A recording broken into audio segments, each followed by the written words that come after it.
Season 5 of Modern Warfare 2 is the best season we've seen out of Modern Warfare 2 all year long.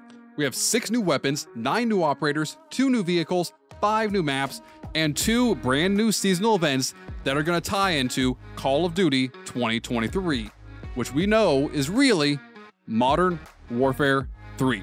But before we talk about the reveal event for Call of Duty 2023, let's talk about all the changes coming to Season 5 of Modern Warfare 2. Starting off with the brand new weapons. We're getting 6 brand new weapons, and the FR Advances is the brand new assault rifle we're getting this season. It's basically the FFAR from Black Ops Cold War. It's going to have high fire rate, high damage, high recoil, and light mobility. So if you can control the recoil, it's going to become the new meta weapon for Warzone 2. We're also getting the Carrick 300 sniper rifle, and this should be a massive nostalgia trip to those of y'all who played the original Modern Warfare 2, as it's basically the exact same gun as the WA2000. It's going to be quick down sights, have a high mobility, and it's going to come at the cost of it not doing a lot of damage. Headshots and upper chest shots and multiplayer will still be an instant kill. However, anything else is going to basically maim the enemy. And when it comes to Warzone, this gun will not down someone even if you had explosive ammunition in the sniper rifle. So it's basically useless in Warzone right now. We're also getting a brand new assault rifle in the form of the M13C, which is just a variation of the M13B we already have in game, except for this version will be chambered in 300 blackout. Higher damage, higher recoil, and it'll come at a slightly slower fire rate. However, it will have all the same attachments that you've already unlocked for the M13B on the M13C, as well as a couple new attachments. And moving on, we're getting a brand new pistol this season, which is, in my opinion, the greatest pistol ever.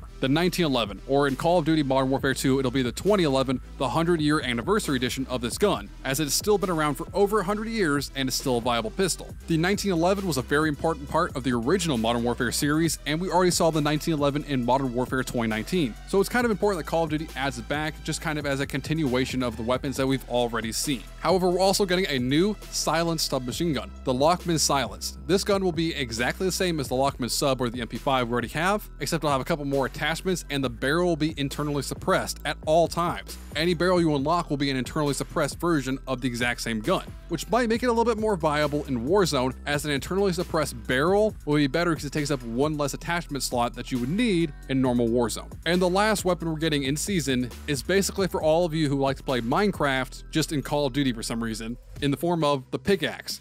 It'll be a brand new melee weapon we get in season, a lot like we saw with the Sledgehammer in Cold War, and it'll do a pretty good chunk of damage and a pretty good one-shot kill. However, it's going to be a very slow swing, so make sure you plan out that when you're using it in Modern Warfare 2's multiplayer or in Warzone 2. We're also getting 9 brand new operators in the Season 5 update. We're getting Oz, who's the second in command at Shadow Company. He kind of took over operations while Graves was trying to recover and get his forces back together. Graves is returning in Modern Warfare 2 Season 5, and no one really thought he died. There's not a lot of proof of support that he died, and there's actually a lot of things that kind of indicated he was coming back in the first place, so this should be no surprise to anyone. However, we're getting the third in command as well for Shadow Company in the form of Mila. She's the kind of lieutenant who's in charge of operations and day-to-day activities for Shadow Company, and she's working very closely alongside the massive hybrid of human and armor, Velikan. We originally saw Velikan in Building 21 in DMZ, however, as the story goes, he got kicked out of the building by the Kony Group and now wants revenge in Al Mazrah against the Kony Group and Al-Qatala. And the last Shadow Company operator we're getting in Season 5 of Modern Warfare 2 is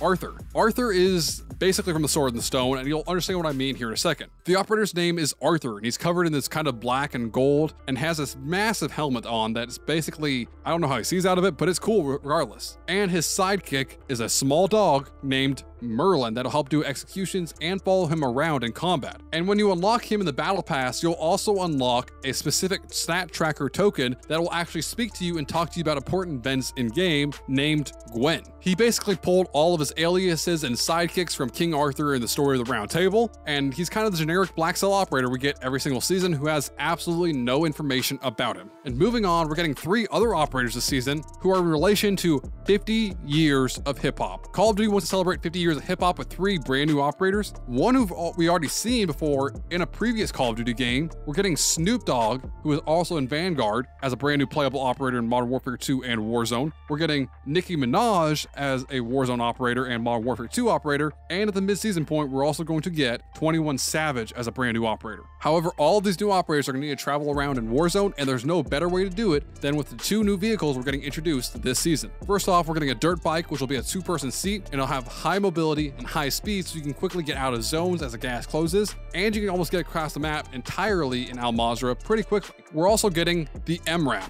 a mine-repelling armored vehicle that we're going to see come around for specific events and kind of happen in Warzone. However, this vehicle will not be in everyday Warzone battles because it's very armored and it will take a lot to destroy, which could basically ruin many people's games of Warzone, as if someone has the MRAP at the end of the game, you can't really stop them because it's so much armor on there. And with all of this, we're getting 5 brand new multiplayer maps, 3 core maps, and 2 gunfight maps. We're getting Punta Mar, which is a tourist attraction in Las Almas. We're getting a remaster of Strike from the original Modern Warfare series. And we're getting DRC Zone 1, which is being pulled straight from Building 21 in Modern Warfare 2. So we'll have all 3 of those as the main kind of core 6v6 maps we see in the game. And we're going to have 2 new gunfight maps in the form of Lounge, which is going to be a rooftop kind of bar setting for gunfight battles, and Canal, which is going to be near Vondel, but not in Vondel. And it's going to be a primarily water-based gunfight map we're going to see in Modern Warfare 2. So it'll be kind of interesting to see this new gunfight map. And with this whole season, there's kind of this narrative story going on of Task Force 141 fighting Shadow Company. They both agree that something needs to be done to stop the Coney Group and Al-Qatala, but they don't agree on how it should be done. Graves has no limits and will do whatever is necessary, much like Hadir, whereas opposed to Task Force 141 wants to do things the right way. They want to do things in line and stop the enemy in a way that doesn't result in civilians getting killed. And so we'll see these two actually clash in a brand new seasonal factional event. It'll show up on the 4th and run until the 16th, and this event will be very similar to the Heroes and Villains event we saw in the last season of Vanguard, whereas both sides will be able to kill people and pick up their tokens in order to add to the score of each side, and the winning side will get their own unique cosmetic item that the other side won't get. It'll be an exclusive skin for one character on either the Task Force 141 side or the Shadow Company side, so make sure you pick your side very wisely and support who you think is actually the good guys in this game. And now coming to the biggest part of this update, around the mid-season point from Modern Warfare 2 Season 5, we will get a brand new reveal event for Call of Duty 2023. It'll basically be a reveal for Modern Warfare 3, and this will all take place at Observatory. Right below Observatory, there's an underground bunker that a lot of you probably haven't ever noticed before. This bunker will play a big role in the Call of Duty 2023 reveal, as it's going to kind of be the main catalyst for what happens at the mid-season point, and will help introduce the Coney Group as a villain in Al Mazrah. It'll help kind of write off Al-Qatala, and it'll be basically fighting over a shipment of gas containers being stored in a bunker under Al Mazrah Observatory. And there's a couple interesting details that I'm going to tell you about now, so spoiler warning for this. While you are fighting over the gas, you'll also have to fight off the other teams trying to do the exact same thing. You'll have to get the gas out of the bunker and get it to an extraction point, but from what we understand, it's likely not going to work, as apparently Al Mazrah will not exist as a map after Modern Warfare 2's year of content